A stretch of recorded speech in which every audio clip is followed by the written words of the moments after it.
있는 951페이지입니다. 칭의, 법정적 칭의에 대해서 이제 그리고 그것은 전가된 것이다. 법정적 의, 또 그것은 전가된 의다에 대해서 합니다. 잠깐.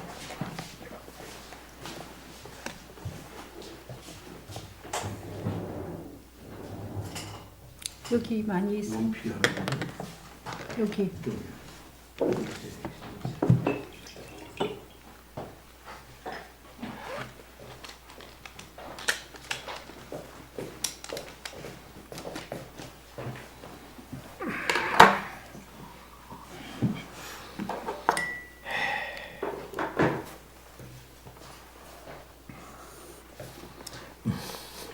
칭의 교리에 의해 교회가 서거나 넘어진다. 우리가 구원받기 위해서는 무엇인가 해야 한다고 말하든지 아니면 우리의 구원은 순전히 은혜의 선물이라고 해야 한다. 만일 우리의 행위, 우리의 덕, 우리의 성화가 주된 기준이라면 우리는 마지막 숨을 거둘 때까지 의심과 불확실성에 머물러 있을 것이다. 모든 것을 아우르고 모든 것을 충족시키는 그리스도의 고유한 중보의 직분이 무시되고 하나님의 영광은 강탈당하고 말 것이다.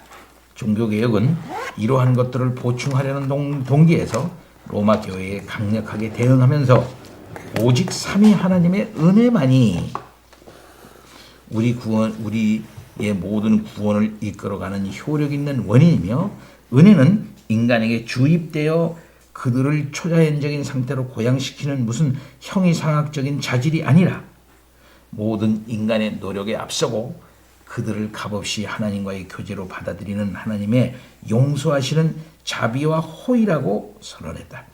성부는 유효적으로 의롭게 하시고 성자는 공로적으로, 성령은 적용함으로 그렇게 하신 것이다.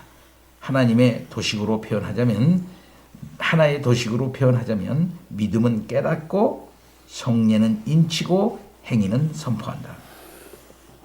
칭의는 윤리적 행위가 아니라 법정적 행위이다. 줄치세요. 중요한 겁니다. 칭의는 윤리적 행위가 아니라 법정적 행위다.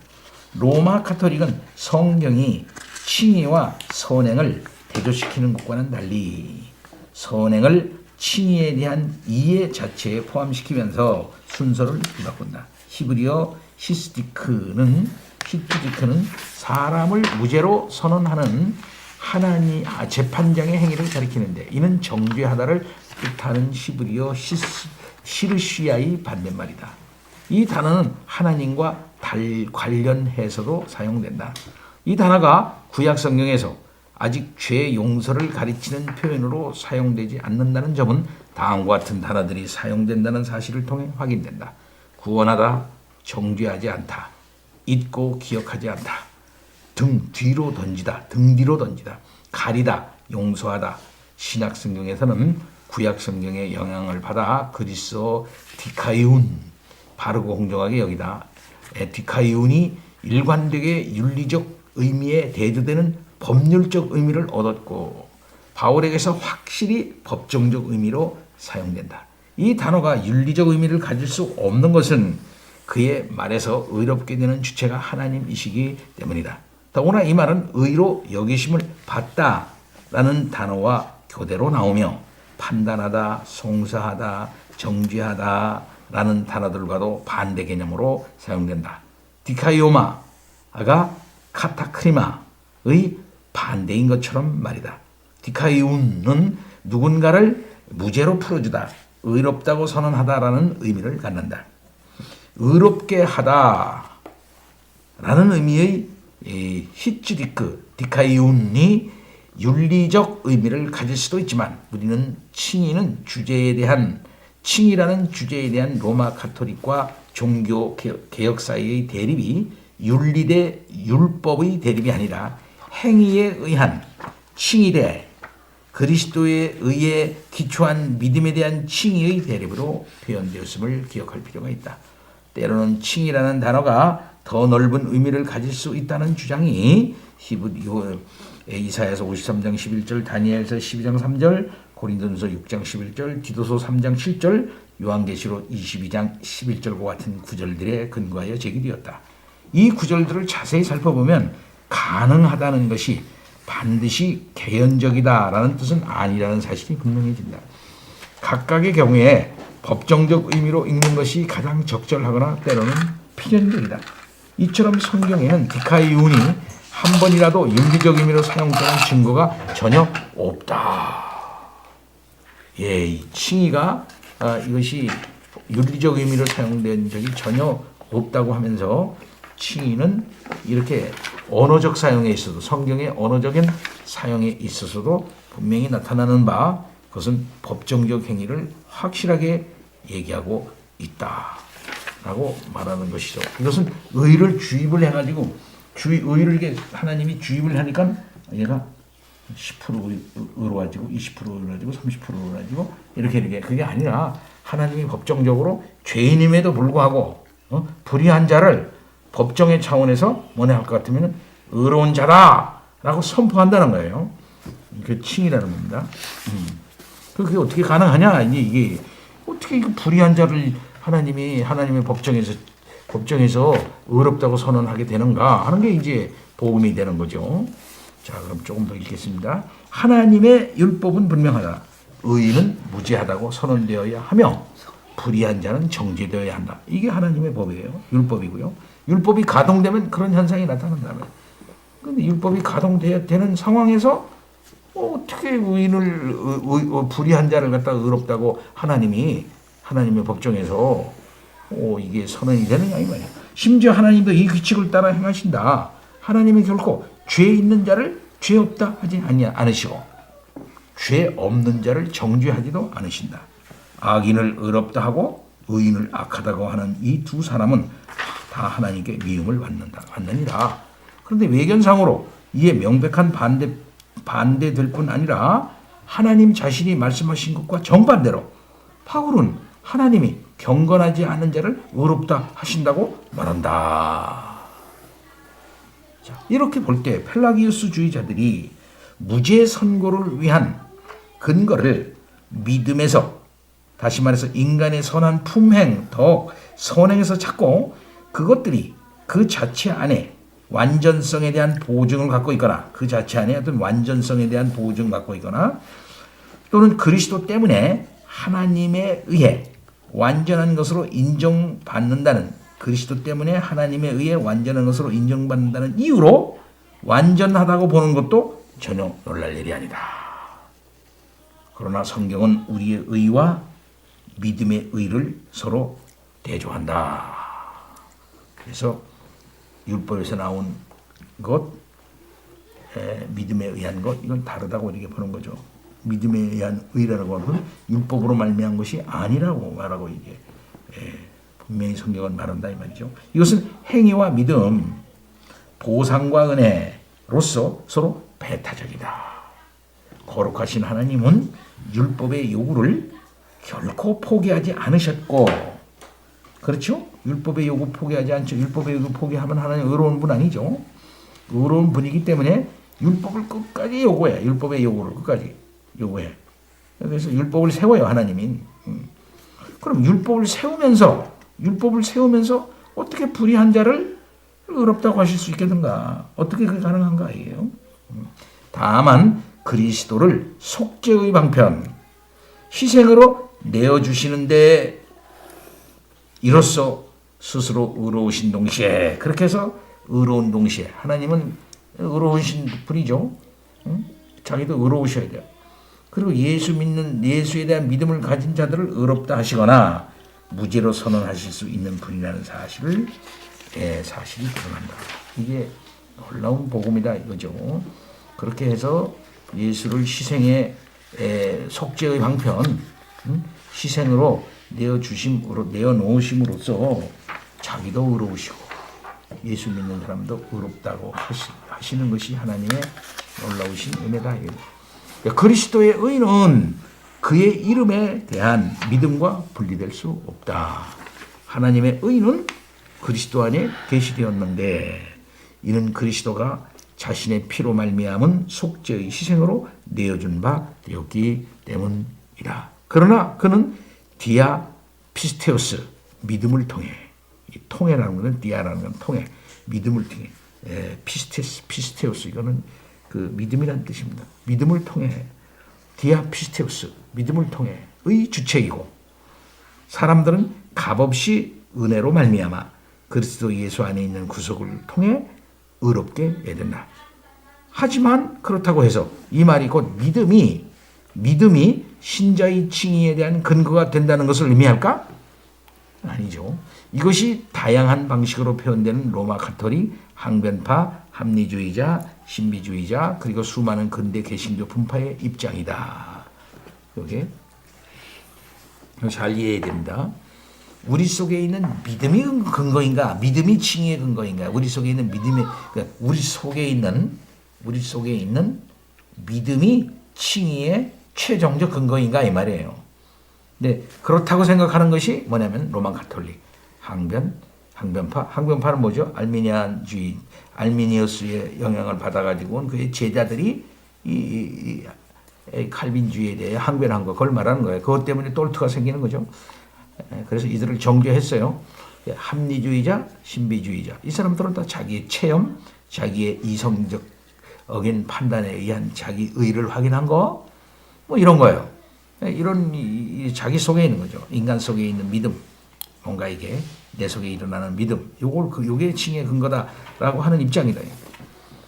이들 사이에 어느 정도는 차이는 있죠. 정도는 차이는 있지만 그들은 모두 하나님이 죄인을 무죄로 선언하는 근거가 되는 그 의를 전체적으로든지 부분적으로든지 인간 주체에서 찾는다.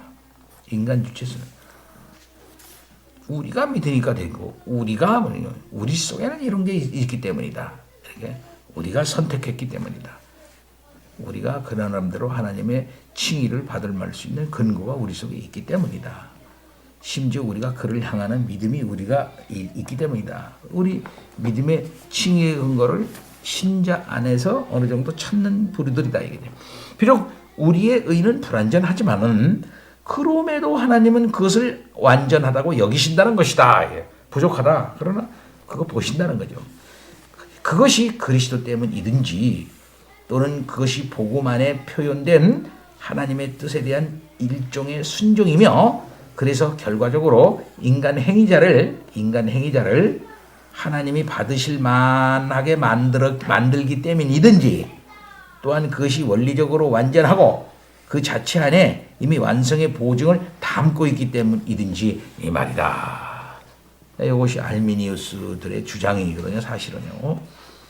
그리고 합리주의자들, 신비주의자들도 자기가 가지고 있는 내밀한 체험을 근거로 해서 하나님이 여기에 대해서 자기를 받아주시고 심지어 칭의를 주신다고까지 생각한다 이 말이죠. 근데 그거는 자기 속에서 있는 어떤 그 긍정적인 어떤 그 무엇이 근거가 된다고 보는 거예요. 하지만 성경은 이런 이해를 전혀 뒷받침하지 않는다. 첫째, 신자를 무죄로 선언하는 하나님의 의는 복음 안에 객관적으로 계시되었는데 이것은 율법의 행위와 상관없고 믿음에 선행한다. 이 중요한 거죠. 믿음이 있기도 전에 말이죠. 믿음이 있기도 전에 이미 객관적으로 계시가 되었어요. 하나님의 의가 복음 안에. 하나님이 그리스도를 화목제물로 주신 것은 우리의 범과를 위함이었고, 그리스도는 우리의 의롭다 하심을 위해 부활하셨는데, 이는 우리가 그리스도 안에서 의롭게 되었고 또 그래야만 했기 때문이다. 이것은 그의 은혜의 선물이다.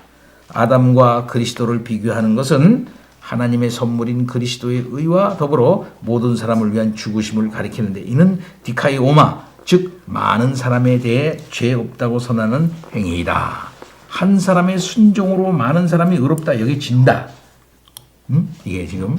근데 그렇게 됐을 때 예수 그리스도께서 십자가에서 죽으실 때 그것은 하나의 객관적인 구속 사역이었는데, 그때에 이제 예수 그리스도 아담 안에서 죽은 자들을 자기가 대표해가지고 자기 택한 백성을 말하는 거예요. 그 택한 백성만을 위해서 죽었다 이 말이에요. 죽었다. 그러면서 그가 그 십자가를 구속을 통해서 해결해 놓은 거야 이미 딱 그렇게.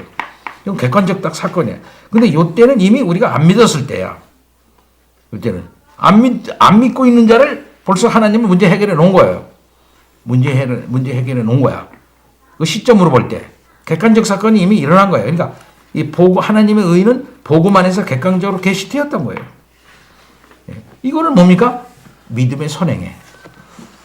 우리가 알지도 못했을 때 그렇게 해버렸어 하나님께서.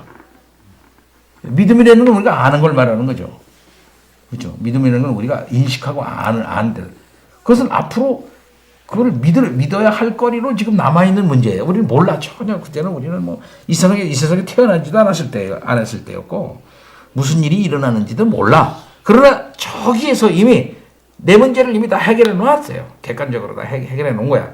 믿음이 없어 그때는 지금. 믿음이 발생하지도 않았어 그때. 예. 객관적으로 일어났다 이 말이에요. 이미. 믿음보다 훨씬 선행하는 사건이죠 이게. 예. 이걸 먼저 생각하는 것이 아주 중요한 것이다. 그러니까 믿음은 절대적인 근거가 될 수 없다는 거죠. 자기 속에서 나는 믿음이 근거가 되는 게 아니라는 거죠. 먼저 이 객관적 사건이 먼저 일어났기 때문이에요. 그것이 기본적인 근거죠. 둘째, 믿음은 결코 칭의의 근거로 제시되지 않는다. 의 또는 칭의는 믿음으로 말미암아 또는 믿음으로 얻는 것이지 결코 믿음 때문에 얻는 것은 아니다. 중요한 말이겠죠. 믿음을 통해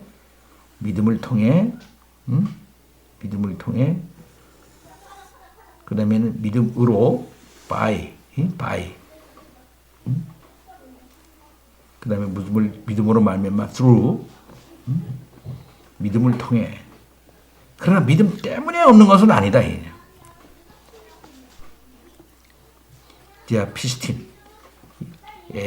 믿음 때문에 얻는 것은 아니에요. 내가 믿었으니까 거기에 근거해서 하나님 내가 믿음을 내놓습니다. 요거에 근거해서 주세요 하는 차원에서 칭의를 하나님이 그래? 그럼 할 수 없지 뭐 네가 믿는다는 데는 뭐 나도 방법이 없네 하고서 하나님이 그 인간의 믿음이라고 하는 조건을 보시고 할 수 없이 그냥 어떤 그 극장에 들어갈 때 티켓 있는 사람을 할 수 없이 뭐 티켓 있네 없네 하고서 그 자격을 획득했네 뭐 할 수 없네 하고서 들여보내는 것처럼 그런 식이 아니다 이게. 믿음은 그 자체가 의라서 그 자체의 본질이나 행위로 의롭게 하는 것이 아니라 그것이 우리의 의신 그리스도에 대한 믿음이기 때문이다. 믿음 때문에 그 믿음의 내용이 의롭게 하는 것이다. 의롭게 하는 믿음은 정확하게는 그리스도를 대상과 내용으로 갖는 믿음이다. 칭의에서 믿음은 전혀 근거로 여기지 않고 따라서 바울은 하나님이 불경건한 자를 의롭게 하실 수 있다고 말할 수 있다. 자, 셋째, 믿음이 의로 여겨졌다는 표현은 그럼 뭐냐 이게? 믿음이 의로 여겨졌다는 표현은 하나님이 믿음 그 자체를 의의 행위로 그리스도 안에 있는 하나님의 의를 대신하거나 그와 나란히 있는 것으로 받아들여졌음을 의미할 수 없다. 로기제스타이라는 단어는 분명히 누군가를 어떤 사람으로 여기거나 생각하다를 의미할 수 있지만 여기서는 어떤 사람이 개인적으로 소유하지 않는 어떤 것을 그에게 돌리다라는 의미를 가지고 있다. 이처럼 믿는 자들의 죄는 그들에게 있는 죄이지만 그들에게 돌려지지 않고, 이게 중요한 거죠. 이게 믿음, 이게 이제 하나님이 하시는 일이고 그것 때문에 되는 거예요. 이처럼 믿는 자들의 죄는 그들에게 있는 죄지만 그들에게 돌려지지 않고 죄가 없는 분이신 그리스도에게 돌려진다. 그러니까 죄가 전가된 거예요. 죄의 전가, 의의 전가. 죄도 그리스도에게 전가된 거야. 내 죄가 그리스도에게 전가가 돼버려서. 그래서 그리스도가 그 죄를 책임지고, 그렇게 해서 그리스도가 그 죄를 책임짐으로 말미암아 의로워진 거예요. 그래서 그 의가 우리에게 온 거예요. 그래서 의의 전가가 이루어진 거죠. 믿는 자들에게는 그들이 갖고 있지 않는 의가 전가되고, 그렇기 때문에 그런 전가의 행위는 선물이다. 그래서 은혜로 되었다고 말하는 거죠. 믿는 자들은 하나님의 의를 갖는데, 이 의는 하나님이 그리스도 안에서 그들에게 주시는 것이다. 마지막으로, 만약 믿음 자체가 칭의의 근거라면 하나님은 자신이 율법을 통해 요구하신 기준에 미치지 못하는 의를 받아들이시는 것이고, 복음은 율법을 확증하기보다는 오히려 무효화한다. 믿음 자체가 칭의의 근거라면 말이죠. 우리가 믿어봤자 하나님의 율법을 다 이룰 수 없는 거 아니에요? 아무리 잘 믿는 사람이라도 100% 하나님이 요구하시는 그 율법의 수준을, 그 율법을 잘 지켜 의의 수준에 100% 이룰 수가 없는데, 그렇지 못하는 자를 갖다가 하나님이 의롭다고 여기신다고 하는 것, 의롭다고 말한다고 하는 것은 그것은 말이 아니라 이거죠. 그것은 하나님이 율법을 통해 요구하신 기준에 미치지 못한 일을 받아들이는 것이다. 할 수 없이. 그러면 요 정도 노력했으니까 다들은 뭐 인간은 어쩔 수 없지 뭐, 그러나 너는 노력을 했으니까 노력 안 되는 거 내가 안다. 너도 노력해도 안 되는 거 아는데 그 정도 했으니까 그 노력한다 하는 거 보고 그 진심을 내가 그냥 받아들일게. 자, 알았어. 애누리 해가지고 나도 내 의의 수준을 좀 애누리 했지 뭐. 그래서 하나님이 타협하시고 의를 그냥 의롭다고 해주시는 것인가? 그거 아니다 이거죠. 그건 오히려 자기의 율법을 무너뜨리는 거예요, 스스로. 그렇다면 하나님은 자신의 의를 포기하시며 자신을 부정하시는 것이든지, 그렇죠? 아니면 믿음을 실제로는 믿음이 아닌 뭐 충분한 의로 여기시는 것이고, 따라서 자신의 신실함에 합당하지 않는 일을 하시는 것이다. 하나님은 자신의 의에 아주 신실하신 분이거든요. 자신의 의를 끝까지 주장하신 분이고, 그렇게 함으로써 하나님의 의를 담보하시는 그런 분이신데, 신자 앞에서는 대충 그저 그 의를 적용해 나가신다면은 그건 합당하지 않다. 여기서 신자들은 모든 위로를 강탈당한다. 만약 우리의 약한 믿음이 우리의 칭의를 위한 근거라면 그리스도인의 삶은 계속되는 두려움과 불확실성으로 점철된 삶이 된다.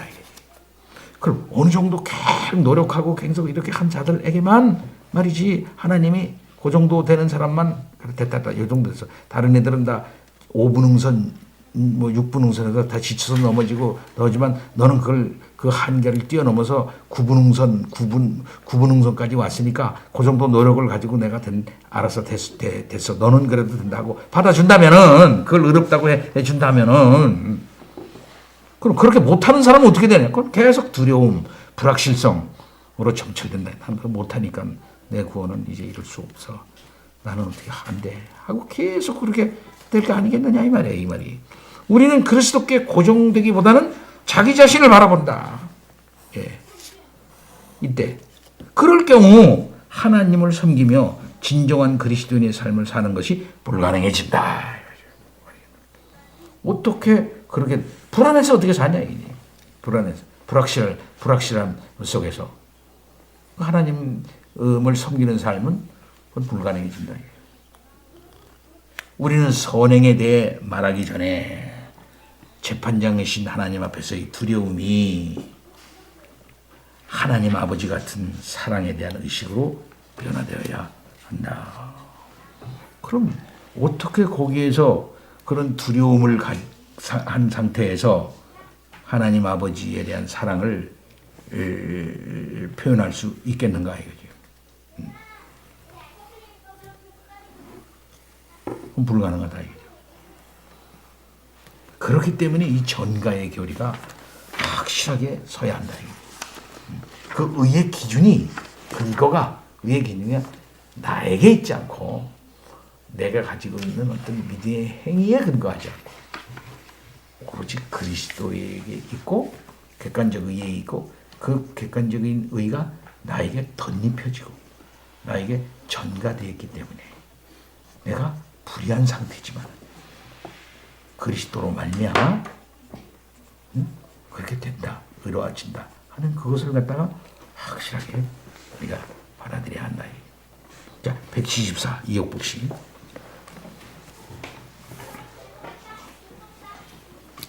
전가된 의 개념에 대해서 중요한 반론들이 제기되었다. 예를 들어 만약 그리스도의 의가 그저 전가될 뿐이고 우리 밖에 있다면 그것은 우리가 하나님 앞에서 의롭게 된 본질적인 모습일 수 없다는 주장이 제기되었다. 자, 요 그리스도가 계속했어요. 전가된 의라면 그 의는 내 속에서 오는 것이 아니고 외부에서 나에게 주어지는 것이죠. 이게 우리의 견해란 말입니다. 외부에서. 그래서 주입된 것이 아니라고 보는 거거든요. 이것은 외부에서 나에게 오는 것이지 우리 속에서 일어나고 있는 건 아니다 이거지. 그 의가 계속 그것은 우리가 하나님 앞에서 의롭게 된 본질적인 모습일 수 없다는 주장이 제기되었다. 항상 참된 판단을 하시는 하나님은 실제로 의롭지 않은 사람을 의롭다고 하실 수 없다는 것이다. 그에 따르면 칭의에서 전가된 의는 우리의 참된 모습일 수 없다. 우리는 내주하는 의에 근거해서만 의롭게 될 수 있을 뿐이다. 이것이 종교개혁의 교리를 비판하는 자들이 반복적으로 제기한 반론이다. 예, 종교개혁 교리를 반대하는 비판하는 자들이 반복적으로 제기하는 거 왜 그러려면 아니 실제로 의롭지 않는 자를 의롭다고 한다면은 이거는 실제로 하나님의 의가 문제가 있는 거 아니냐 하나님의 속성에 문제가 있는 거다 이게. 예? 다만 그렇게 되려면 뭔가 근거가 있어야 되는데 그 근거는 그 사람 안에 있는 의에 근거해야 한다. 예, 그 사람 안에 있는 의를 근거해야만 그나마 하나님이 그걸 나로 근거를 해서 의롭다고 해야 이게 하나님의 의가 쓴다는 거죠. 근데 의롭지도 않는 자를 하나님의 의는 밖에 있는데 의롭다고 않은 자를 의롭다고 선언해버리면 우리 길이 와요. 그 이쁘지도 않는 여자를 이쁘다고 자꾸 이쁘다고 하면은 그 이쁘지도 않은 아무것도 없는데 객관적으로 볼 때 이쁘지도 않은 주관적으로 자꾸 자기가 이쁘다 그래서 이쁘다고 하면 객관적이지 않지 않느냐 이건 말이 안 된다 이 말이에요. 그렇게 비판한다 이거지. 이거는 종교개혁 교리를 비판하는 자들이 반복적으로 제기하는 거다 이거예요. 계속 이에 대한 반응으로 먼저 이 반론이 실제로 사도 바울을 겨냥한 것임이 지적되어야 한다. 바울은 로마서 4장 5절과 5장 16절에서 하나님이 불경건한 자를 의롭게 하신다고 말한다. 여기서 최고의 인간적 유비는 양자됨이다. 양자된 자녀는 정말로 그 가정의 일원이고 자녀로서의 모든 유익들을 부여받았다. 이것은 신분에 일어난 법적 변화다. 예, 이거는 이 유비를 이 양자됨의 밑에 보세요. 편집자들 양자됨의 유비는 바빙크의 것이지만 이 양자됨의 유비에 따른 추론은 편집자가 한 것이다. 이렇게 얘기하고 있어요. 편집자는 존 볼트가 한 거라는 거예요. 근데 이 양자됨의 유비를 생각해 보면은 우리나라 같은 경우도 뭐 그렇지 얘기했지만 양자되는 것에 대하여 우리나라보다 로마법 당시에 로마법 여기에서는 이게 더 확실한 겁니다. 심지어 노예를 양자 삼을 수가 있거든요. 노예를 자기 양자를 딱 삼잖아요. 그러면서 자기가 가지고 있는 반지를 딱 줘. 자기의 반지를 공적으로 많은 사람 반지를 딱 주면 이 사람은 비록 노예지만 자기 씨가 아니지만 완전히 법적으로 모든 권한과 모든 권리를 갖다가 딱 그 수여할 수 있는 진정한 아들이 되는 거예요. 근데 그 사람은 아들 될 자격이 없지만은 그렇게 공적인 선포를 통해서 완전한 저기로 되는 거야. 완전한 그 양자역이에요. 대단한 거죠. 예, 이거는 뭡니까? 신분의 확실한 법적 변화예요. 신분의 법적 변화. 계속해서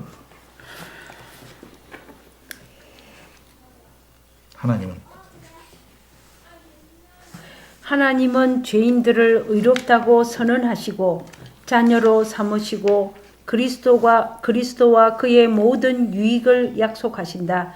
그렇기 때문에 그들은 의롭다고 불리고 언젠가 모든 은혜의 보화를 소유로 얻게 될 것이다.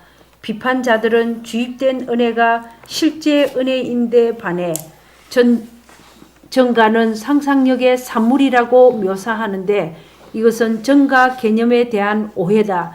하지만 칭의는 성화만큼이나 실제적이고 필수적이며 정가도 주입에 비해 덜 실제적이거나 덜 필수적인 것이 결코 아니다.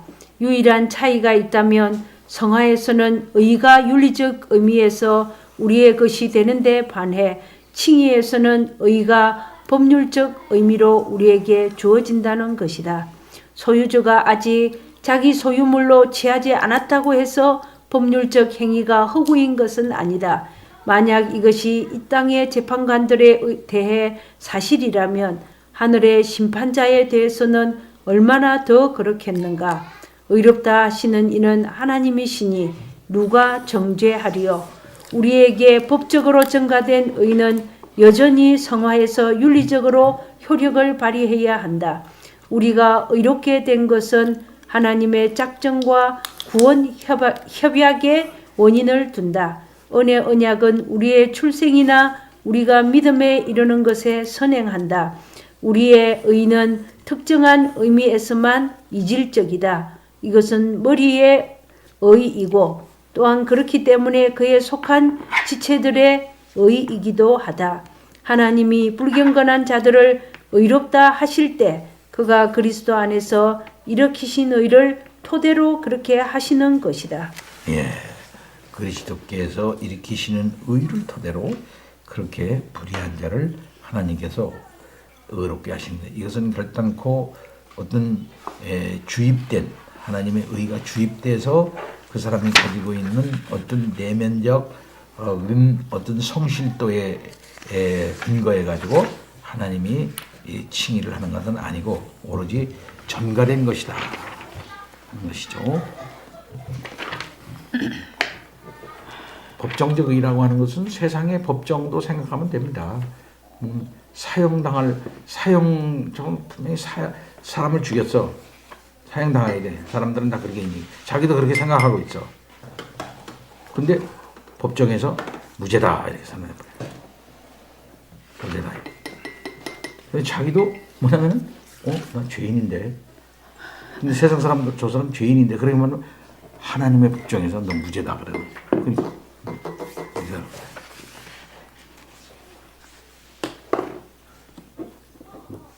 그래서 그 죄에 대한 책임을 지지 않는다는 거죠.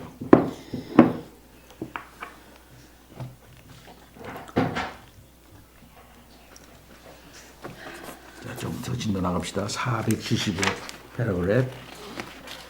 이양미 이사님. 성경은 믿음과 칭의 사이에 긴밀한 관계를 설정한다. 의로 여겨지는 것은 믿음이다. 의는 믿음으로 말미암아 산다. 하나님의 은은 믿음을 통해 나타나고 우리는 믿음으로 의롭게 된다.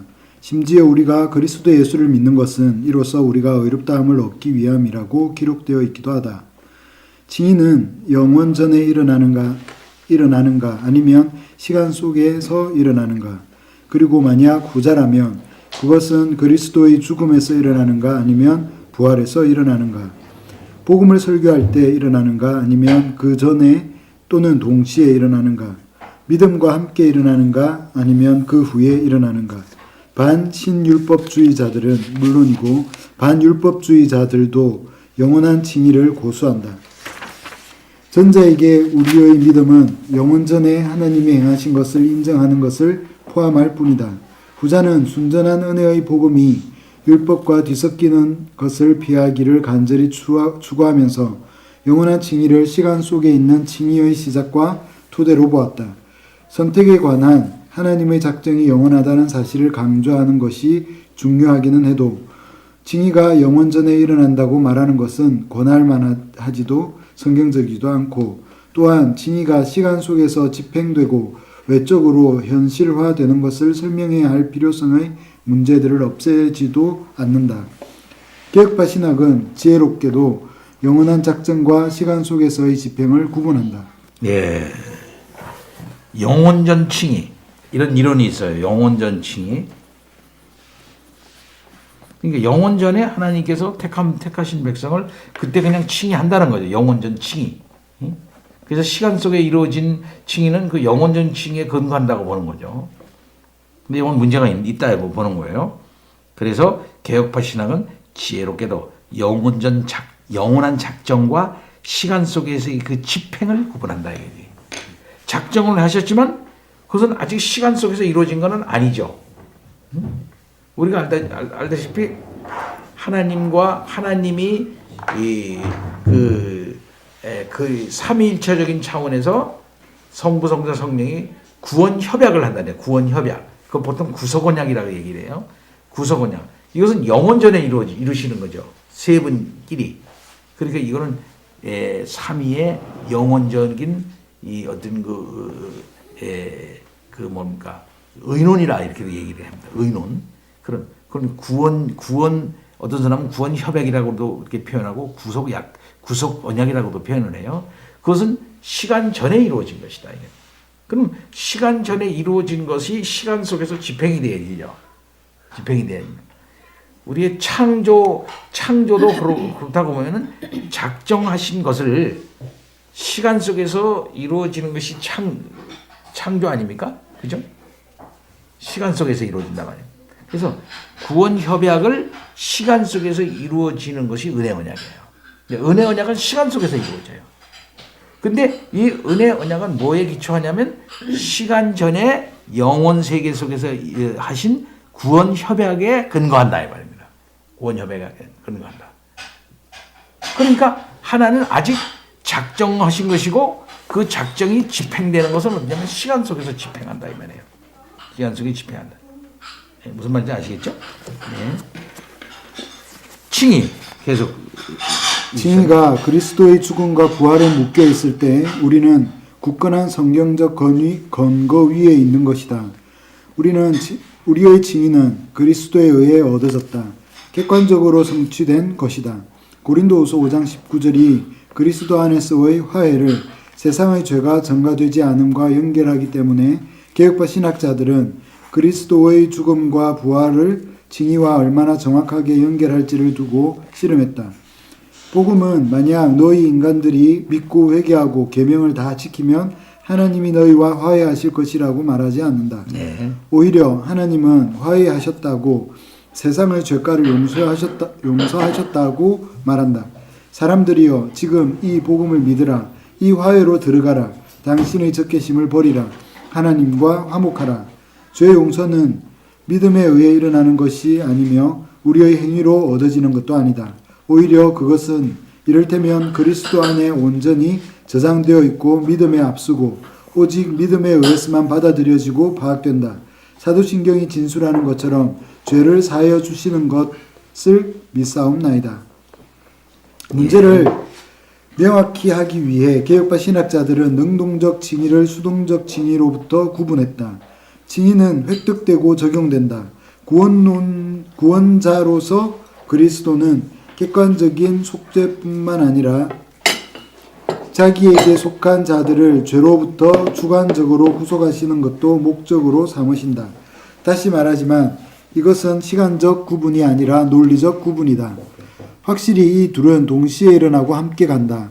칭의를 얻는 것과 적용하는 것은 너무나 긴밀하게 연결되어 있어서 둘 중에 어느 하나만 생각되거나 존재할 수 없다. 칭의를 얻는 것은 필연적으로 칭의를 적용하는 것을 포함한다. 능동적 칭의는 어떤 의미에서 이미 복음 선포, 즉 외적 부르심에서 일어나지만 특징적으로는 내적 부르심에서 일어난다. 하나님이 그의 말씀과 성령으로 죄인들을 효력 있게 부르시고 죄를 깨닫게 하시고 그들을 그리스도께 나아가게 하시고 그분 안에서 사죄와 생명을 발견하도록 하실 때 말이다. 이 구분은 믿음이 칭의를 위해 필요하고 그런 믿음은 그 자체로 하나님이 성령을 통해 중생하게 하시는 사역의 열매라는 이중의 확신을 지키려고 한다. 이런 구분은 우리를 도와서 율법주의를 피하게 하고 신자들로 하여금 내적인 자기 성찰로부터 그리스도 자신을 향하도록 돌이킴으로써 그들의 확신을 강화시키는 동시에 믿음이 수용적인 기관이자 능동적인 힘이라는 것을 인식하게 한다. 믿음은 칭의를 위한 실질적 또는 형식적 원인이 아니다. 칭의는 그리스도와 그의 모든 유익을 받아들이는 행위다. 그러므로 믿음은 진정한 의미에서는 도구가 아니라 확실한 지식과 굳건한 확신이다. 이 지식과 확신은 성령이 사람의 마음에서 일으키시고 이를 통해 사람들이 자신의 죄에도 불구하고 그리스도와 그의 모든 유익을 나눈다는 사실을 확신케 하시고 보증하시는 것이다. 이런 믿음은 행함으로 드러나고 행함으로 온전케 된다. 이런 의미에서 믿음 자체가 행위, 가장 탁월한 행위, 모든 선행의 원리이다. 이 사실을 칼뱅은 이렇게 표현한다. 오직 믿음만이 의롭게 한다. 그럼에도 불구하고 의롭게 하는 믿음은 결코 홀로 있지 않다. 바울과 야고보는 결코 서로 상반되는 입장에 선 것이 아니다.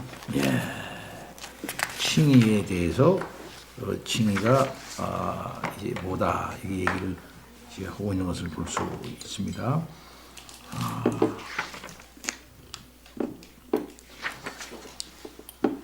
뭐 여기서 뭐 다른 의견이 있을 수 있겠지? 더 설명하는 거. 늘 말하지만은 결론 지어진 칼빈주의는 우리가 늘 듣고 배우고 우리가 그렇게 인식하고 있는 것인 것 같아요. 다른 사람들이 주장하는 거는 또 다 틀린 것 같고.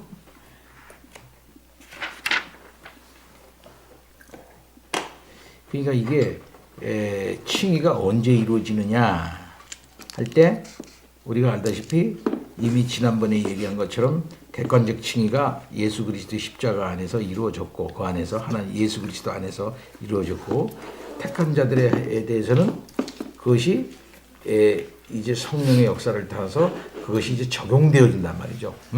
적용되어지잖아.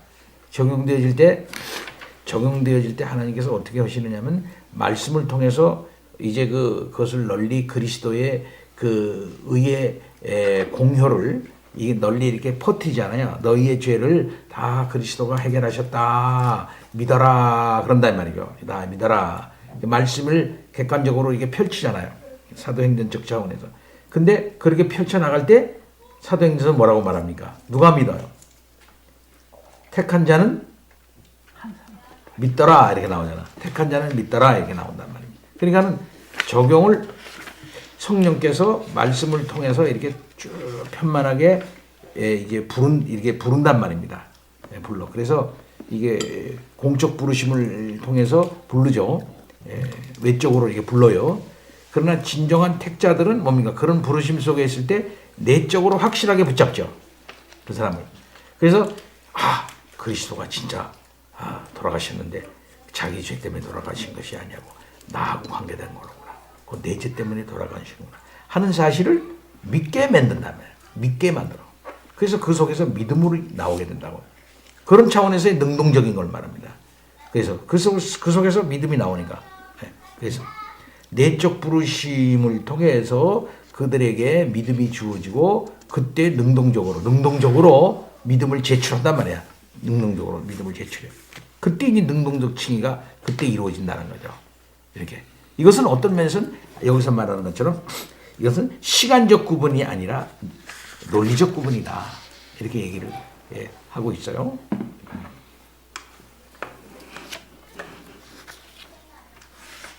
그래서 칼뱅은 이런 의미로 본다면 믿음 자체가 행위고 가장 탁월한 행위, 모든 선행의 원리다. 이렇게까지 얘기할 수가 있는 거죠. 믿음은 그럼 뭐냐? 확실한 지식과 굳건한 확신이다. 이 지식과 확신은 성령이 사람의 마음에서 일으키시고 이를 통해 사람들이 자기의 죄에 대해 불구하고 그리스도와 그의 모든 유익을 나눈다는 사실을 확신케 하시고 보증하시는 것이다. 476 원집사님. 개혁파 신학자들이 칭의의 다양한 요소들에 대해 그리고 어떻게 그것들이 상호 간의 관련을 맺는지에 대해 항상 일치하는 것은 아니다. 칭의를 그리스도의 순종 전체가 신자에게 전가되는 것으로 정의하고 죄의 용서와 영생에 대한 권리의 두 부분으로 구성된 것으로 고려하는 것이 최선이다. 때때로 자녀로 입양되는 것이 칭의의 두 번째 부분으로 언급되기도 했지만 다른 이들은 그것을 칭의의 열매로 고려하기를 선호했다. 칭의의 한 부분인 용서는 죄로 인한 모든 죄책과 그에 대한 심판에서 완전히 벗어나는 것인데 과거와 현재의 죄뿐만 아니라 미래의 죄도 포함한다. 반율법주의에 대한 우려는 우리로 하여금 이런 주장을 주저하게 만들지 못하며 오히려 날마다 용서를 위한 기도를 게을리하지 않도록 요청한다. 개혁파 신학자들은 용서가 죄의 실제적 책임을 제거하지만 잠재적 책임까지 제거하지는 않는다고 주장했다. 용서받은 죄라도 그 죄의 결과들은 남는다. 특히 신자들에게 죄는 죄책감, 고통, 회한, 하나님으로부터의 소외, 부해 등을 가져오고 양심의 평화와 믿음의 담대함 및 확신을 빼앗아간다. 아무리 신자가 이미 오래전에 용서받았다 하더라도 자기 마음의 부패를 깊이 들여다볼 때 과거의 죄를 고백해야 할 필요를 느낀다. 그러므로 신자들이 확신 가운데 거할 수 있도록 성령 하나님은 고백과 기도를 방편으로 삼으셔서 우리가 용서받았다는 사실을 깨닫게 하시고 강화시키신다. 우리의 믿음이 약할 때, 우리가 죄에 빠질 때 신자들은 항상 확신을 가지고 은혜의 보좌로 나아가며 하나님의 신실하심에 기초해서 간구할 권리와 자유를 갖고 있는데 이 하나님의 은혜의 선물과 부르짖음을 돌이키지 않으신다. 하나님은 은혜의 선물과 부르심을 돌이키지 않으신다.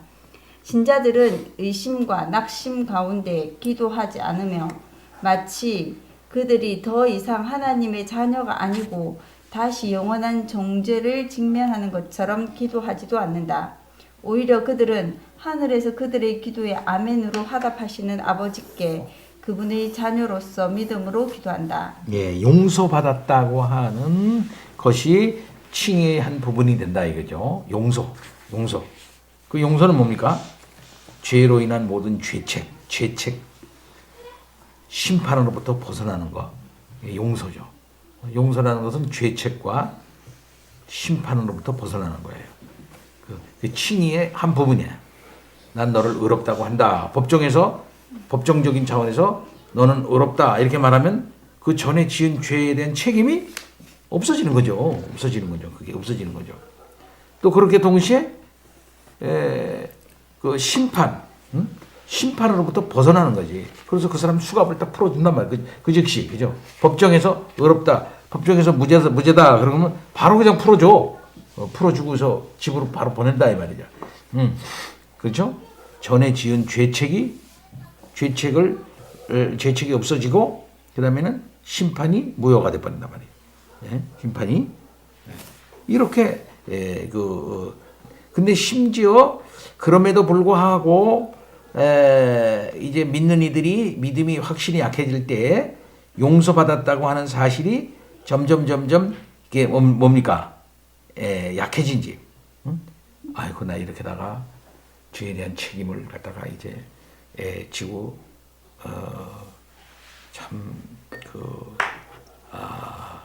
저기 되는 게 아닌가 할 때 그 개혁파에서는 두 가지는 구분했다는 거죠. 뭡니까? 실제적 책임. 이 실제적 책임이 뭡니까? 제거가 됐다는 거지. 실제적 책임. 그러나 여기 잠재적 책임까지는 제거하지 않는다고 주장했다 이거야. 그 무슨 소리야? 세상에서 죄가를 잠재적 책임. 실제적으로 죄가는 없어. 실제적으로 책임은 안 져, 그죠? 그러나 잠재적 책임을까지는 제거하지 않는다고 주장했다. 그 잠재적 책임이라는 게 보통 어떻게? 양심의 가책. 그럼 또는 무슨 죄책감. 뭐 이렇게 좀 미안함 감정, 회한, 고통, 뭐 이런 후회 이런 것도 가져오죠. 예. 그러나 그마저도 확신 가운데 설 때에 용서받다고 하는 사실을 깨달을 때 하나님 앞에 기도하고 고백을 통해서 성령께서는 우리 속에서 그걸 강화시킨다. 용서받다는 사실을 깨닫고 강화시키신다는 거죠. 그래서 늘 하나님께 기도하고 하나님께서 내가 자격이 있어서 내가 착해서 내가 참 마음이 착해가지고서 하나님 아버지 내가 용서받은 거 아닙니다. 하나님 아버지 정말 후회스럽습니다. 양심의 고통이 됩니다. 그러나 하나님께서 나를 살려주셨으니 죄책을 저기 해주셔서 감사합니다 하면서 그런 마음을 갖는다는 거죠. 한마디로 말해서 이 얘기예요. 다윗이 죄를 졌어. 밧세바의 죄를 졌어. 하나님께서 죄에 대한 책임을 거두셨어. 실제적인 죄에 대한 책임을 거두셨어. 그렇지만 그것에 대한 고통이 그에게 있었어요, 없었어요? 계속 그의 가문에서 그 밧세바하고 지은 죄를 지었는데 그 죄 지어서 낳은 애는 살지 못하고 바로 죽었잖아요. 죽게 하고 그 고통을 겪게 하고요. 그다음에 그 이후로 압살롬이 반역을 했을 때 뭡니까? 이것은 자기가 하나님 앞에 지은 죄로 말미암은 것이다 라고 하는 자책을 하면서 압살롬이 그렇게 자기에게 그렇게 하는 데 있어서도 그렇게 압살롬을 나쁜 놈이라고 이렇게 허지를 않았지 않습니까? 그렇죠? 가슴 아프게만 생각을 했지. 압살롬이 죽었다 그랬을 때 압살롬 내 아들 압살롬아 하면서 그것이 꼭 자기의 죄로 말미암아 이런 일이 일어났다고 하는 사실에 대해서 가슴 아파하잖아요. 그렇죠? 그러니까 용서를 한단 말이야. 하나님께서 죄책 없어 용서를 해줘요. 그러나 죄에 대한 아픔 남어 상처는 남어. 상처는 나. 상처는 남어. 상처는 나지만 상처는 남어요. 이게 그죠? 상처는 남어. 아예. 그럴 때마다 하나님께서 우리들에게 하나님 용서해 주셔서 고맙습니다 하고 하나님께 나가서 기도하게 하고 그렇게 하시면서 우리로 하여금 그저 주님 때문에 산다. 주님 때문에 내가 이렇게 하면서 그것 때문에 낙심에 처하지 않도록 그것 때문에 낙심에 빠지지 않도록 확신을 주시고 오늘 이끌어 주신다 이 말이에요. 예? 그렇죠?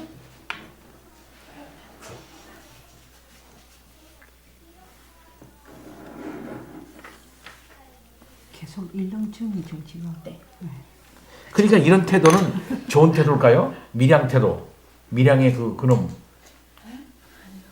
밀양의 그 뭐지? 걔도 좀 복음을 잘못 이해한 건 사실이지만 그 아이를 죽였던가? 살인자가 들어가가지고서 그러니까 뭐 굳이 당신이 나한테 이렇게 편안한 마음을 주지 않아도 나는 이미 하나님이 용서 받았기 때문에 내 마음 편합니다. 그 왜 이렇게 여기까지 오셨습니까? 하면서 이렇게 하는 그런 뻔뻔스러운 태도로 한다는 거는 말이 됩니까? 됩니까? 잘못된 거예요. 그건 엄청 잘못된 거죠. 하나님께서 용서해 주신 받았다면은 그저 죄송할 따름이고 감사할 따름이고 그저 역사와 민족 앞에 다른 사람들 앞에서 정말 나 같은 죄 감사. 근데 오늘날 너무 기독교인들이 역사와 이 민족 앞에 뻔뻔하니까 이게 문제가 생기는 거야. 너무 뻔뻔하니까. 예? 어떻게 된 게 다 역사와 민족 앞에 죄진 놈들은 다 어떻게 예수 믿고서 그 교회 안에 숨어들었어요. 그래가지고서 뻔뻔하게 이 나라의 모든 경제, 이 나라의 모든 기득권 다 차지하고 앉아가지고서 예? 그러고 있다 이 말이야. 응? 민족 앞에 죄송하다고 하는 놈이 없어요. 응? 이게 내가 뭐 복음 잘못 이해한 건 아니냐 이거야. 그 사람들은 복음 자체도 제대로 알지도 못합니다. 아니, 복음을 몰라. 그건 조금 그렇고 그런 경우가 있으니 실제적으로 그런 거 있으니 문제가 생겨나다.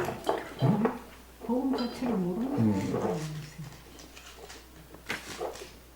그 전에도 내가 그 얘기했지만 시골에는 그런 경우가 있잖아요. 자기 아버지를 때려 죽이는 사람인데 응? 옛날에 자기 아버지를 때려 죽이고 막 총으로 죽이고 그런 그 집 때문에 자기 아버지뿐만 아니라 식구들이 다 죽었단 말이에요. 근데 그 사람이 교회 장로가 됐단 말이에요. 예? 그 사람이 그 집안의 동네 유지가 되니까 그 사람이 장로가 됐다 이거야. 근데 어릴 때 그 사람이 우리 아버지 죽이고 우리 그 삼촌도 죽이고 막 그런 사람들이 뻔히 아는데 그 사람이 와가지고 우리 예수 안에서 하나 됐습니다. 우리 하나가 돼야죠. 그러면서 도저히 그걸 받아들일 수가 없다는 거지 이 사람은 응? 이게 그래서 무슨 문제가 생기면은 교회 안에 무슨 문제가 딱 생기면 딱 두 패로 나누는 게 한쪽은 죽인 사람 편, 한쪽은 그 사람에 의해서 죽은 편 이렇게 나눠진다는 거야. 이게 안 된다는 거야 이게 화합이. 이게 웬일인가 말이야 이게.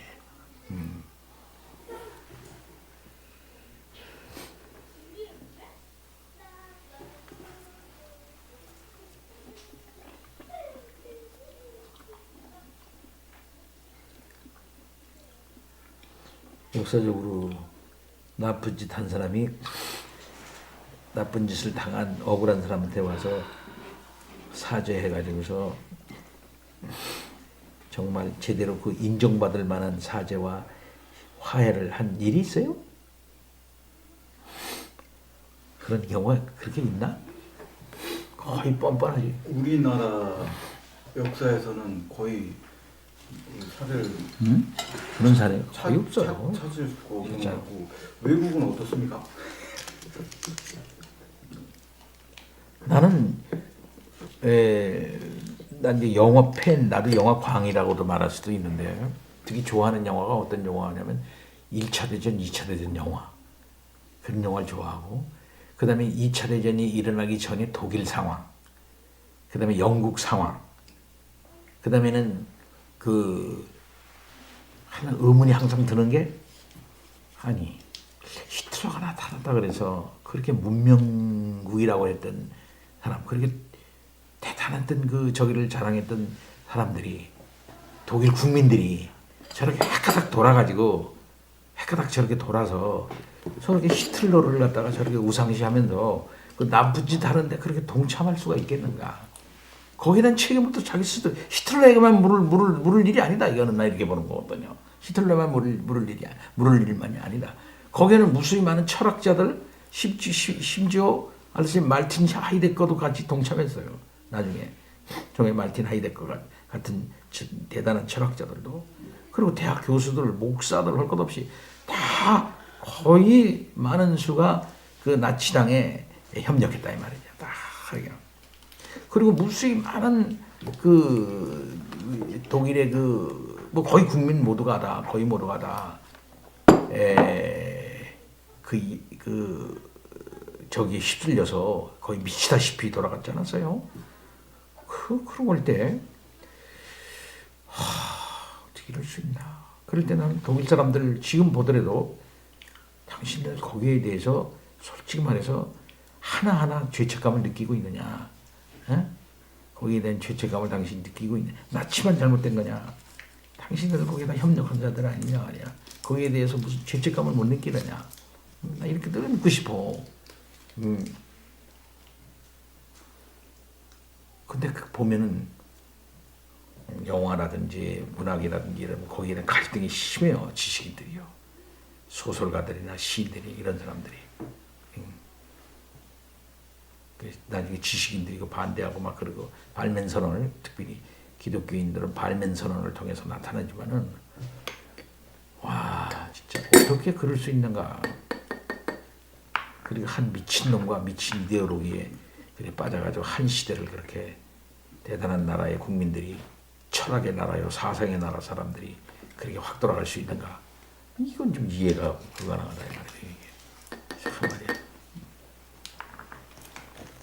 그게 독일, 일본 사람들도 마찬가지예요. 내가 전에도 얘기했지만 남경 대학 살 때 하루에 30만인가를 하루아침에 남경에서 죽일 때 그때 칼 들고 나가가지고 남경 저기에서 대낮에 사람을 난도질할 때 말이지.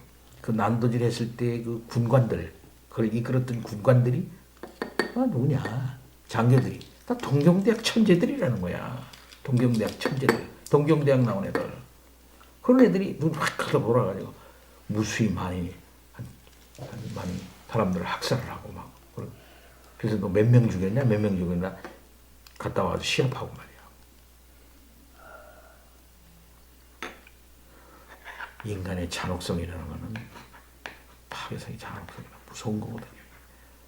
이게 배우고 안 배우고의 문제에 떠나서 지성을 떠나서 한번 돌면은 이렇게 무서운 잔혹성을 나타나는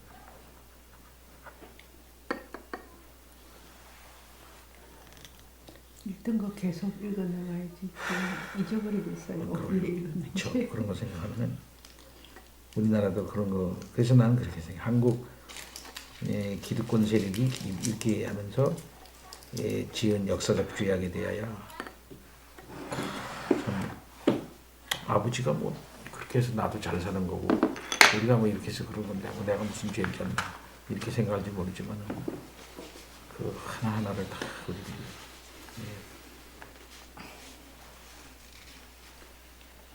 그때 뭐 여기 그러지만은 노독수리의 아들 노재봉 씨가 그 서울대학교 총장도 하고 그다음에 국무총리까지 했잖아요. 근데 지금까지 나이가 한 80 정도도 거의 다 됐을 텐데도 아직도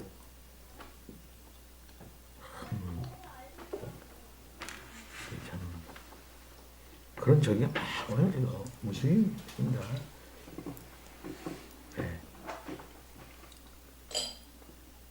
이제는 방송에서 그래, 공개적으로 친일한 사람이다. 윤희상 씨, 뭐 그런 사람들도 EBS 방송에서 그렇죠. 친일에 너무나 많은 너무나 많은 사람이 억울하게 역사 속에서 의미 없이 죽어갔기 때문에 이걸 어떻게 인간적인 것으로 해석이 안 되는 거예요. 근데 이게 인간적인 그렇죠. 이거 어떻게 하면 뭐 그냥 막 한국이 그동안에 그래서 뭐 민정기에 하여튼, 나오고 존경받을 만한 인물이라고 했던 사람들이 다 친일이에요. 뻔뻔하면 안 된다. 이게 역사 앞에 뻔뻔하면 안 돼. 너무 우리 기독교인들이 역사 앞에 뻔뻔하다 이게 지금 너무 뻔뻔해. 뭐 하나님이 주셨는데 뭐 하나님이 은혜 주셨으니까 그렇지 하나님 은혜 주셨으니까 외성 지도자들도 다 뻔뻔하게 그러게 교인들이 김한람 그쵸. 박사님 죄송하다. 그쵸. 겸양하게 겸손하고 그쵸. 참 가난한 자와 이 사이의 모순에 대하여도 겸허가 가슴 아파하고 그렇게 근데 그 사이에 전혀 그런 저거를 드러내지를 못했어요. 아마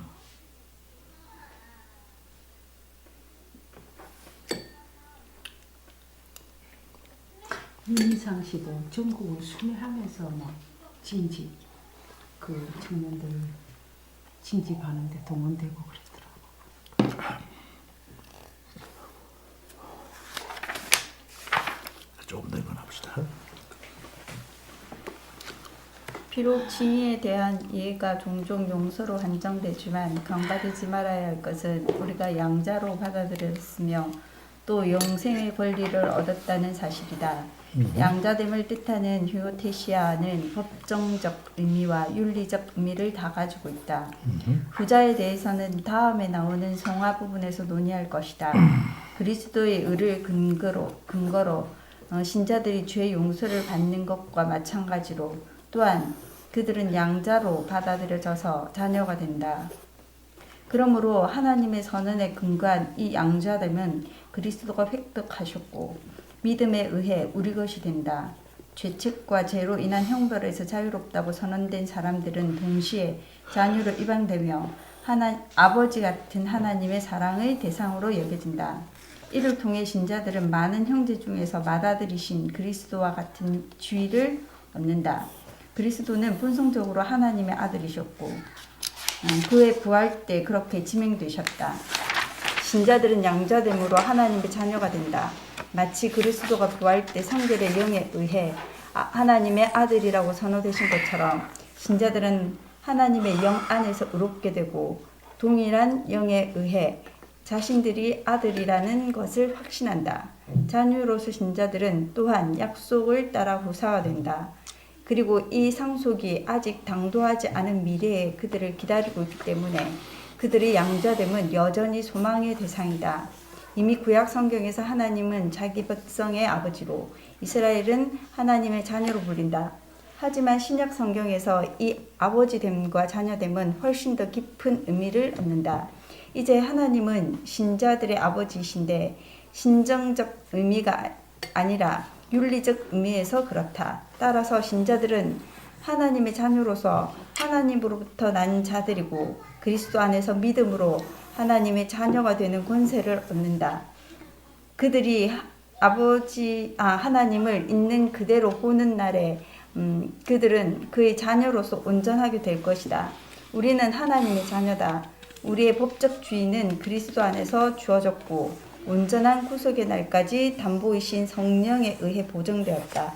성령은 신자들에게 그들의 양자됨이 구속의 날까지 인쳐진 것에 대한 담보와 보증으로 주어졌고 그들에게 하늘의 유업으로 준비되었다.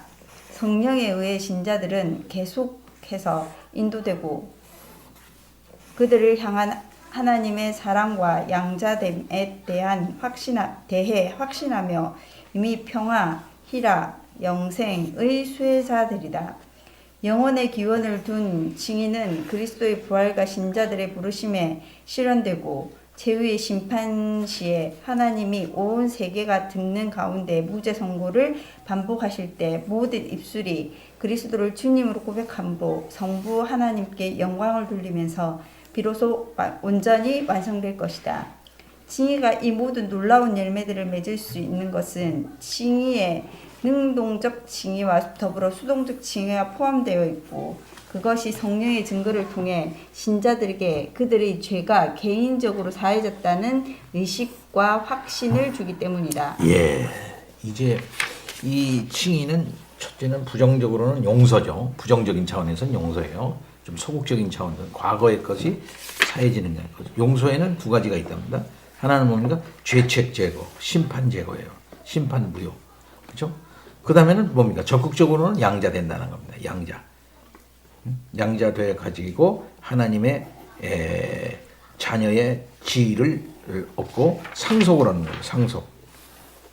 미래적으로는 현재는 하나님의 자녀가 되고 미래적으로는 상속. 그리고 성령의 현재적인 역사. 성령을 받죠. 그 성령은 그 모든 것들을 보증하는 것으로 주어지게 되는 것입니다. 너는 하나님의 자녀라고 하는 것을 확증해 주는 게 성령이고, 그리고 앞으로 이런 모든 것들이 보장되었다. 너에게는 앞으로 이런 것이 지금 이게 이렇게 설정되어져 있다 하는 것을 보증해 주는 보증으로서 딱 주어지게 되는 것이죠. 그래서 성령을 받은 자는 뭡니까? 그것은 그런 하나님의 자녀가 되었다고 하는 분명한 확증을 갖고 있는 자다, 이렇게 말할 수가 있고, 그에게는 하나님이 주시는 평화, 영생, 그 다음에 희락이 주어지게 되는 것이다 한 거죠. 이런 은혜를 우리들이 다 지금 받아가지고 칭의를 받아서 그 용서를 받고 양자가 됐습니까? 우리가? 믿습니까? 이 사실을 확신하시나요? 그렇습니다. 그렇기 때문에 놀라운 것이다. 자, 이 교리는 계속 이 교리는 신자들에게 크나큰 위로와 확신을 주고 위대한 일들을 하도록 구비시킬 것이다. 왜냐하면 믿음은 본질적으로 모든 의심에 반대되기 때문이다. 확실성은 믿음에 더해진 것이 아니다. 오히려 확실성은 처음부터 믿음 안에 잠재해 있다가 때가 되면 믿음에 의해 드러나는 것이다. 왜냐하면 믿음은 하나님의 선물이며 성령의 역사이기 때문이다. 이 성령은 우리의 영에게 우리가 하나님의 자녀임을 증거하시고 그 어떤 것도 우리를 그리스도 안에 있는 하나님의 사랑에서 끊을 수 없음을 우리에게 확신시키신다. 만약 칭의를 통해 우리에게 하나님과의 평화, 자녀됨, 은혜의 보좌로 자유롭고 분명하게 나아감, 율법으로부터 자유함, 세상과 상관없음이 주어졌다면 그 믿음에서 선행이 자연스럽게 흘러나올 것이다. 선행은 영생을 얻기 위해 필요한 것이 아니다. 오히려 그것들은 신자가 이미 소유한 영생에 대한 계시, 인침, 증거다. 믿음에 포함되어 있는 확신은 하나님과 함께라면 모든 것이 가능하다는 것, 하나님이 죽은 자에게 생명을 주시며 없는 것을 있게 하시고 항상 사람들로 하여금 위대한 일들을 하게 하신다는 것이다. 이 믿음은 산에게 들리워서 바다에 던져지라고 말하고 또 그대로 될 것이다. 그러면 요즘 얘기하는 한국교회 사람들은 왜 이러냐 할 때 문제가 됐던 것이 칭의론이 문제가 됐단 말이죠. 복음을 잘못 이해했다. 이렇게 이제 얘기를 하면서 비판하는 그룹이 있죠. 왜 이게 좀 이렇게 선행이 안 나오냐는 거지. 왜 선행이 안 나오냐. 왜 거룩하지 않느냐. 왜 경건하지 않느냐. 왜 사회의 모범이 되지 않느냐. 그 이유는 뭐에 있느냐. 이 선행이 이렇게 안 나오는 거 볼 때 이 사람 칭의에 문제가 있는 게 아니냐. 응? 믿음 내 문제가 있는 게 아니냐. 이렇게 문제 제기를 하는 거죠. 응? 그래서 그거는 법정적 칭의를만 이해했기 때문에 그 법정적으로만 칭의를 이해를 해가지고서 그 다음에 아유 난 구원받았다 나는 뭐 칭의를 받았으니까 하고서 그 다음에 뭐가 없다는 거지 이 사람들 얘기는. 근데 내가 비판에도 문제가 있어요. 비판에도 문제가 있다고 나는 봐. 비판하는 방법, 비판하는 논조에도 문제가 있다고 나는 봐요. 원래 종교개혁 신학이 그런 논조에 의해서 비판받아질 수가 없는 거죠. 종교개혁 신학은 지금 이걸 말하고 있는 거야. 뭡니까? 그 믿음에서 선행이 자연스럽다는 거죠. 예. 그건 뭐냐면은 칭의를 통해 하나님과의 평화, 자녀됨, 은혜의 보좌로 자유롭고 분명하게 나아감, 율법으로부터 자유함, 세상과 관계없음이 주어졌다면은 말이죠. 그 믿음에서 선행이 자연스럽게 흘러나올 것이다 이거지. 이것이 우리의 믿음이라고요. 그래서 선행은 뭡니까? 믿음의 결과로 보는 거예요. 믿음의 결과로 보는 거야. 선행은. 웨스트민스터에서 꼭 그렇게 말하죠. 그죠?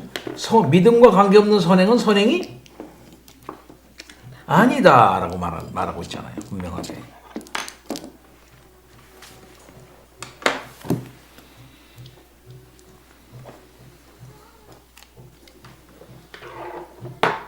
그럼 생각해 보세요. 종교개혁적 신앙으로 말해서 진정한 구원적 믿음에 근거로서부터 나오는 것만 선행이다 이렇게 말한다면 구원적 신앙을 가지고 있지 아니하는 그런 차원에서 저 사람 좀 선행을 하는 것 같으네 하는 그런 것들, 겉으로 나타나는 그런 것들이 많죠. 소위 뭐 사회봉사 뭐 이런 것들, 이런 모든 것들은 엄밀한 의미에서 뭐라고 볼 수가 있어요. 그거는 논리적으로 보더라도 그건 그 사람의 나름대로의 윤리적 행위요 결단이지 구원적 믿음으로부터 자연스럽게 흘러나온 하나님이 인정할 만한 선행이라고 볼 수가 없다. 라고까지 얘기할 수 있겠죠. 네? 뭐 대답이 없어? 그것까지 건드릴 계제가 안 될 만큼 우리가 믿는다고 하면서 선행이 없으니까 우리가 가지고 있는 교리의 기초에서 얘기를 하는 거지 뭐. 그 정도까지도 참 말하기가 다들 믿는다고 하면서도 우리 신앙은 이익과 웨스트민스터의 욕심을 코덱스에서 따라서 확실하게 나타났잖아요. 그거는 선행이라고 말할 수 없다. 그것까지도 참 잘 못하는 우리가 그것까지 긁고 있는 거지. 진정한 선이라는 것은 최고의 선이신 하나님을 믿는 것이고, 응? 진정한 선은 여기서는 진정한 선이라는 것은 최고의 선이신 하나님을 믿는 것이고 안 믿는 사람들이 그런 말조차도 꺼내지를 못하게 하는 게 눈에 보이지 않는 그 세계는 자기네들은 모르겠지만은 일단 눈에 보이는 이 세계만 봐도 아마 그거는 들을 필요도 있다 이렇게 말해버리는 상황이다 보니까 정말 그리스도인 너희들 참 본받을 만하다.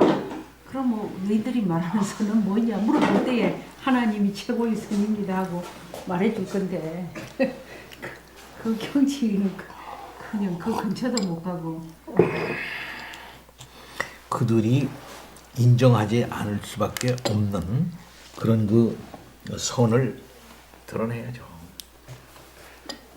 근데 이제 우리가 지금 강의 준비하고 있지만 스코틀랜드 종교개혁사에서 이제 주교제가 다시 돌아와서 스코틀랜드에 주교제가 들어오고 원래 있었던 그 국민 언약파 했던 그런 사람들 장로교 목사들이 쫓겨나가고 주교가 임명하는 목사들이 들어올 거 아니야 교회에.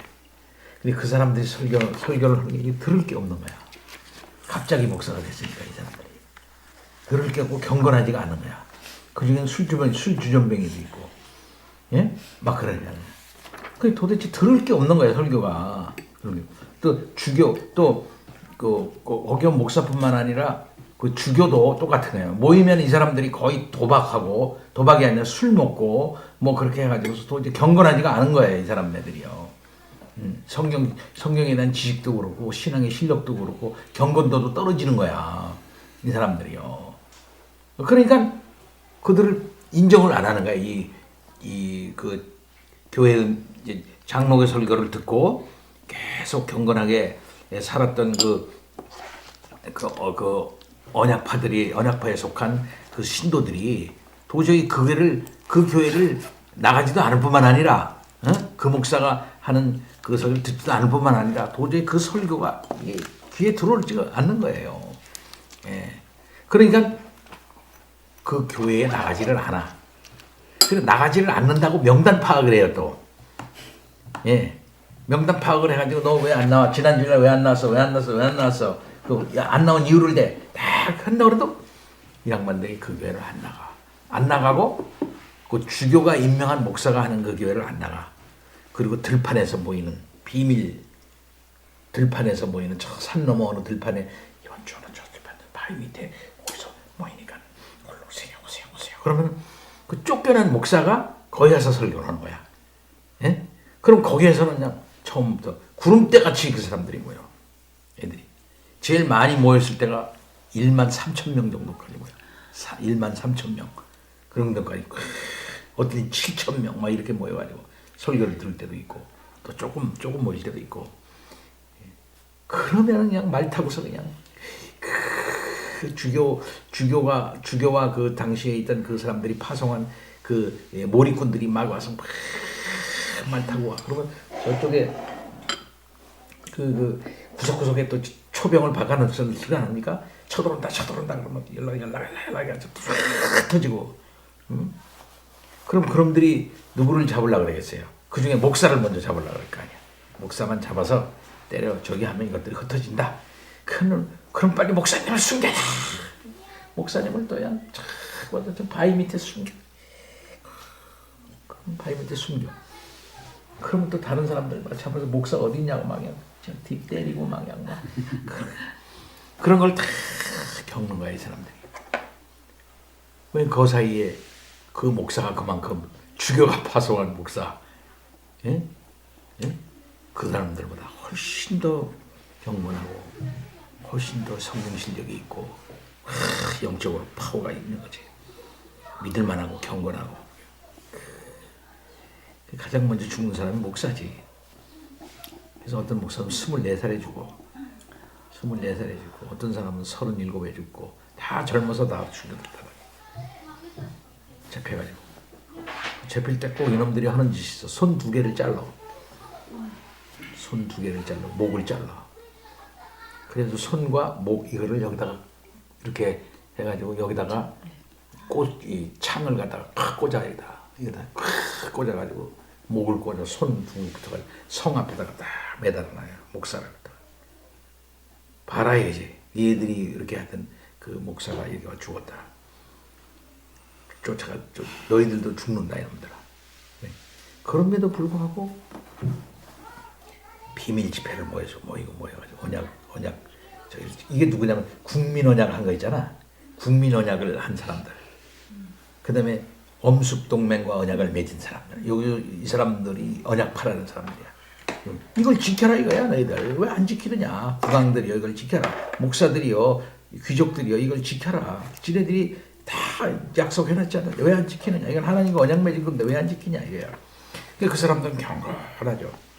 그러니까 실은 믿음을 가졌다고 구원함을 받았다고 하는 사람들 이런 사람들의 생활은 다른 거야. 다른 거야. 나는 그 당시 시대나 지금이나 다른 거야. 내가 생각하기에는 뭐 교회 안에 뭐 이런저런 사건들이 많고 오늘날 뭐 이렇게 있었잖아요. 성범죄, 뭐 재정범죄, 그다음에 무슨 뭐 도덕적 타락, 뭐 그럴 수가 없는 거죠. 진정한 중에 옛날에 언약도 아니나 옛날에 그런 그런 일이 생길 리가 없는 거지요. 만약 칼빈 선생이 참 이거 진리는 좋은데 그 사람 개판인데 이거 이러면 그 누가 그게 되겠어요? 응?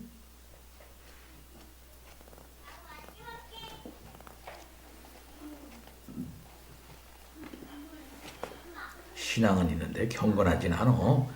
이 말이 안 통하는 거지. 이게 말이 안 되는 대립이 이게 말이 안 되는 거지 이게.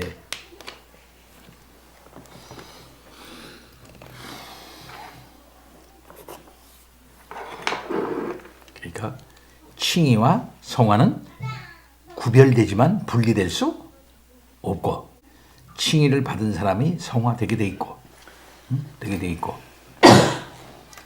성화의 개인적인 차이는 있고 여러 가지 상황에 따라 저기는 있을 수 있지만 칭의의 성화는 칭의는 성화를 결과하고 칭의는 성화의 근거다. 칭의와 성화는 분리될 수 없고 분리될 수 없으면 구별된다. 거기에는 필연적 연결고리가 있다 하는 거죠.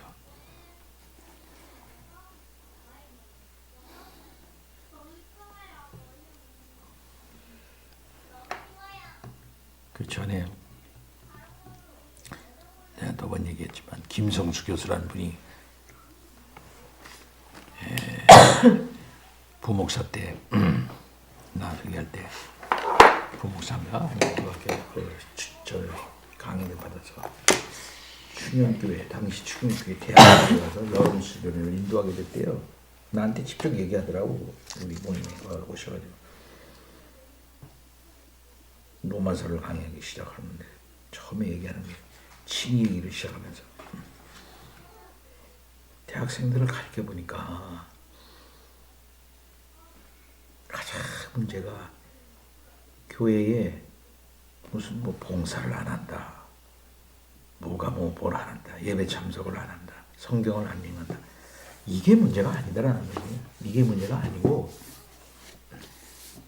칭의가 문제가 되더라 이거죠.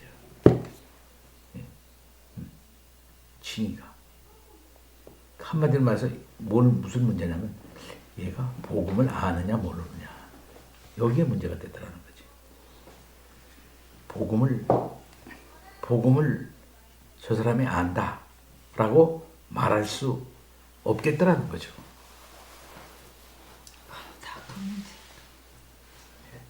여기에 걸리더라 이거예요. 복음을 안다면은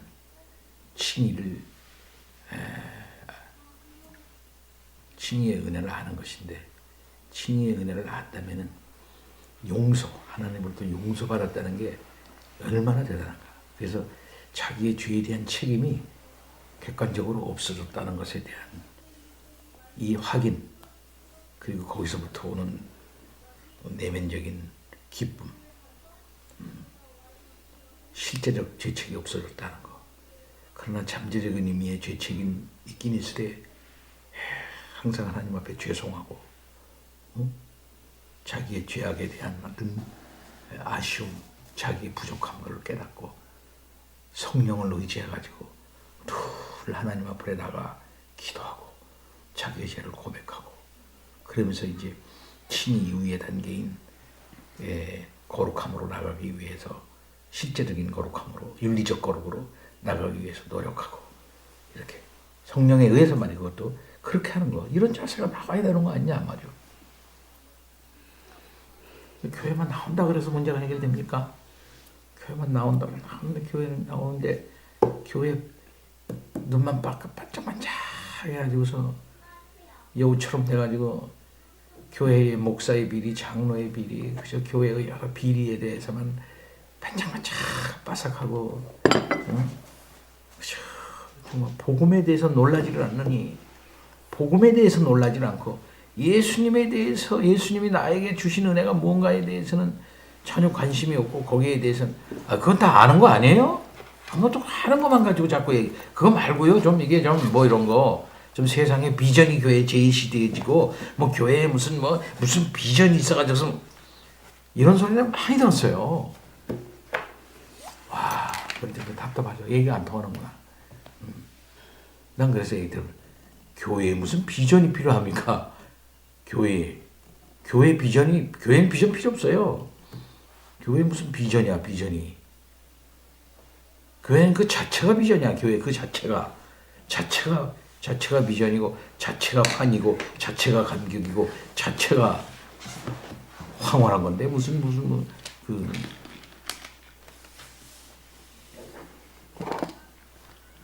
예수를 이렇게 복음적으로 제대로 확실하게 깨닫지 못한 자들은 세상적인 관념과 세상적인 그걸 가지고 교회에다 자꾸 이렇게 그걸 가지고 보려고 그런다. 예수님에게나 사도 바울에게 아니 어떻게 비전이 없어요? 이렇게 말한다는 게 말이 되겠어요? 칼빈 선생한테 당신의 비전이 왜 이렇게 왜 쭈구리 앉아서 공부만 하고 뭐죠? 성경만 가르칩니까? 이렇게 말한다면 그거 되겠냐 이 말이에요.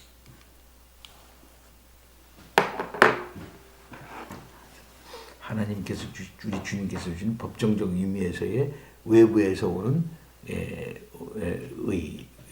나에게 당도하는 칭의로서의 법정적 칭의 그로 말미암아 성화로 이뤄서 성령께서 내 속에서 이루시는 어떤 그 내면적이고 그 다음에는 윤리적인 차원에서의 의가 이제 자연스럽게 동반해 나가는 우리들의 신앙생활이 되어야 되겠습니다. 이 모든 것들은 다 은혜로 되어지는 거죠. 오늘 공부는 여기까지 하겠습니다.